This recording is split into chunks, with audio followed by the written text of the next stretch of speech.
জুলাই গণঅভ্যুত্থানে কুষ্টিয়ার ৬ জনকে হত্যা, ষড়যন্ত্র সহ মানবতাবিরোধী অপরাধের মামলায় মাহবুব উল আলম হানিফ সহ ৪ আওয়ামী লীগ নেতার বিরুদ্ধে বিচার শুরুর আদেশ দিয়েছেন ট্রাইব্যুনাল।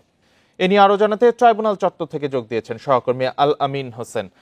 আল আমিন, মাহবুবুল আলম হানিফ সহ ৪ আওয়ামী লীগ নেতার বিরুদ্ধে বিচার শুরুর আদেশ দিয়েছে ট্রাইব্যুনাল। এই ৪ জন, বাকি ৩ জন আওয়ামী লীগ নেতাকে এবং তাদের সবার বিরুদ্ধে কি অভিযোগ একই নাকি? পাশাপাশি ইনুর বিরুদ্ধেও বিচার শুরুর আদেশ দেওয়া হয়েছে। সব মিলিয়ে আমাদের একটু বিস্তারিত জানাবেন।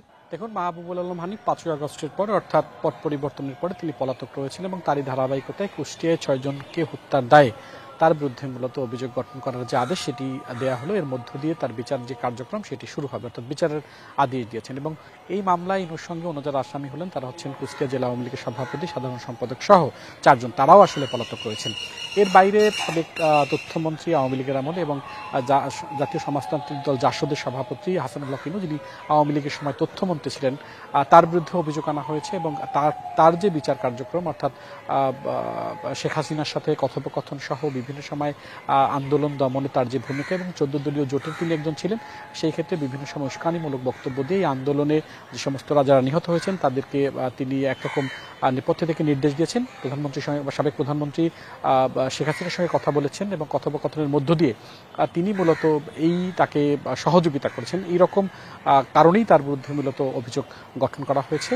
তিনি ট্রাইব্যুনাল ২-এর বিচারপতি নজরুল ইসলাম চৌধুরী তার কাছে জানতে চেয়েছিলেন, বিচারকরা জানতে চেয়েছিলেন যে তিনি আসলে নির্দেশ করেন, এবং তিনি যেটি বলেছেন তার বিরুদ্ধে গায়েবী মামলায় তিনি বিধ্বস্ত হচ্ছেন, তিনি সম্পূর্ণ নির্দোষ। যদিও এই প্রশ্ন চিফ প্রসিকিউটর তাজুল ইসলামের কাছে করা হয়েছিল এবং জানতে চাওয়া হয়েছিল যে হাসানুল্লাহ কিনু আদালতকে কি বলেছেন, এবং তিনি বলেছেন যে ফরমালি অনেক সময় অভিযোগ গঠন করার পর, অর্থাৎ ফরমাল চার্জ গঠন করার পরে আসামির কাছে জানতে চাওয়া হয় যে তিনি দোষী না নির্দোষ, শুধু এতটুকুই। তবে এই বক্তব্য আমলে নেওয়ার কোনো সুযোগ নেই। এবং এরই ধারাবাহিকতায় এই মামলার ৩০ নভেম্বর হাসানুল্লাহ কিনু এবং ২৫ নভেম্বরের মধ্যে হচ্ছে পরবর্তী যে শুনানি, অর্থাৎ সাক্ষ্য গ্রহণ, সেটি শুরু হবে। এবং যেহেতু তারা মাহবুবুল আলম হানিফ সহ অন্য যে ৪ জন আওয়ামী লীগের নেতা তারা পলাতক রয়েছেন, তাদের বিরুদ্ধে গ্রেপ্তারি পরোয়ানা জারি রয়েছে এবং তাদের বিরুদ্ধে ২৫ নভেম্বর পরবর্তী যে শুনানি, সেই শুনানি চলবে। এর ধারাবাহিকতায় সকালে হাসানুল্লাহ কিনুকে প্রিজন ভ্যানে করে তাকে এখানে আনা হয় এবং সকাল 11:30টার পরে ট্রাইব্যুনাল ২-এর যে বিচারক এবং তার নেতৃত্বাধীন অন্য ৩ বিচারক এই যে কার্যক্রম, সেই কার্যক্রম শুরু করে।